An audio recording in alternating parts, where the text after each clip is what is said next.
My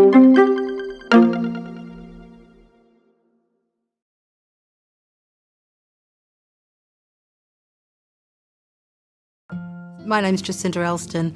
I'm Professor and Associate Dean of Indigenous Education and Strategy in the Division of Tropical Health and Medicine at James Cook University. I've been working in Indigenous health for all of my career, and I guess I came to Indigenous health and working in sort of areas relating to rural and remote health because I've grown up in North Queensland in a regional centre. As a child, spent a lot of time in small rural communities, farming communities, agricultural communities with family, and I guess it's just kind of a natural attachment to the beauty of being in small rural communities.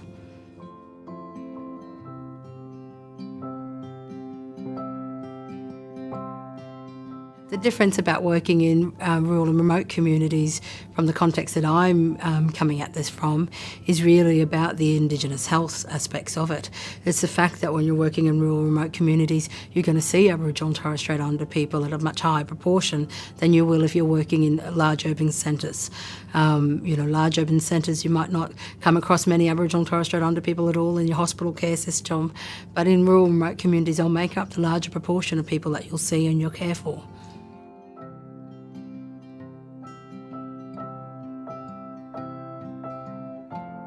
So the advice that I would give to students going out to work in rural and remote communities, the first thing that I would advise is that they need to really understand the history of the community that they're going to.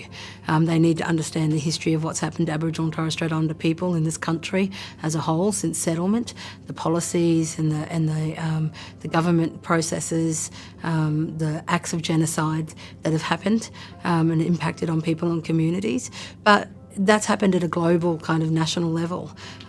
There's also been things that have happened in communities around the places where they're going to be working that people have a memory of, people have a connection still to, and I think it's really important when you go to places to be open to learning about that history and to hear it and understand it. The second thing I think people do need to understand or have some reflection about for themselves is about racism. I think we've reached a point in our country where racism is becoming a bigger and bigger issue.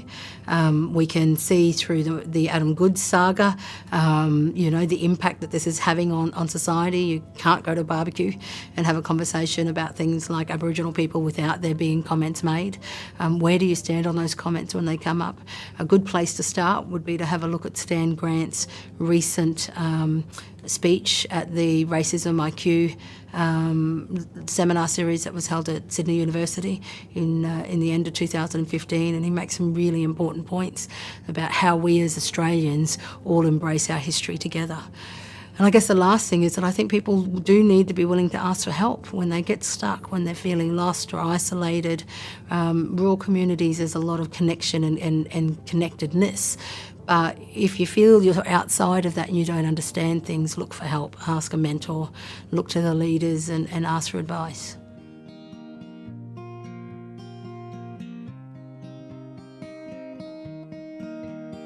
I think it's hard to pinpoint my best experience of working in a rural and a remote community because there's been lots of best experiences and lots of really unique opportunities that I've had.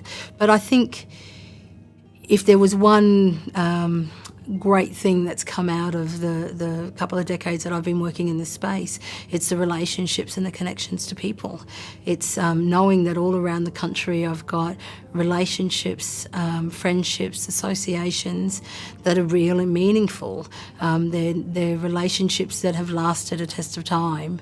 And I guess that's more than sometimes you get when you're working in large urban settings where there's a lot of turnover of staff.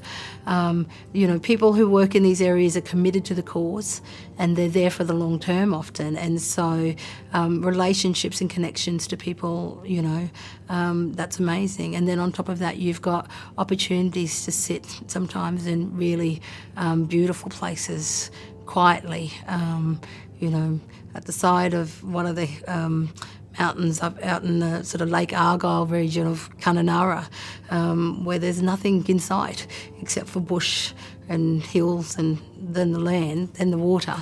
And to be able to just sit and feel the country and hear it breathing around you. So there are those sort of opportunities.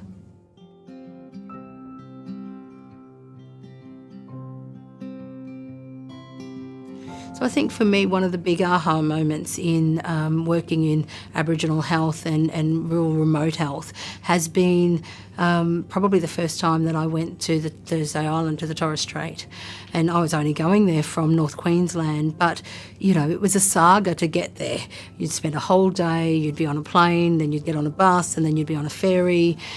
And it really brought home to me the cost of travelling in rural and remote communities for people who aren't on the taxpayers' dollars, who aren't part of healthcare systems or service providers who are spending, who are paying for them to get out there. And so, you know, people in rural and remote communities, the cost of getting back and forwards to regional centres for healthcare, for family, community business, for funerals, for bringing somebody's body home after they've passed away, all of those things are immense cost to our communities, and they take a toll.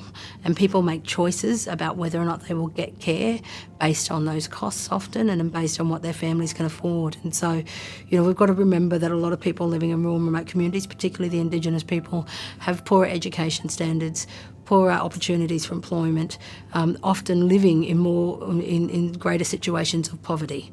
And so, you know, their health is worse, and that's a large burden on the healthcare system. But giving people more help to get to the health service, to be able to engage it, I think is critically important, and that was one of those aha moments for me. So the other thing that I'd like to add about working with Aboriginal and Torres Strait Islander people is understanding and having a commitment to the principles around self-determination and sovereignty for Indigenous peoples. Aboriginal and Torres Strait Islander people have been really powerless over the last 200 years in terms of making any decisions about themselves. And so, you know, there's some huge issues that are facing us with Aboriginal and Torres Strait Islander health. And if we're going to see any improvement at all, Aboriginal and Torres Strait Islander people have to be leading that. So working with them, bringing them to the table at the time that, you know, programs are designed, decisions are being made, letting them take the run on, you know, delivering on these programs becomes critically important.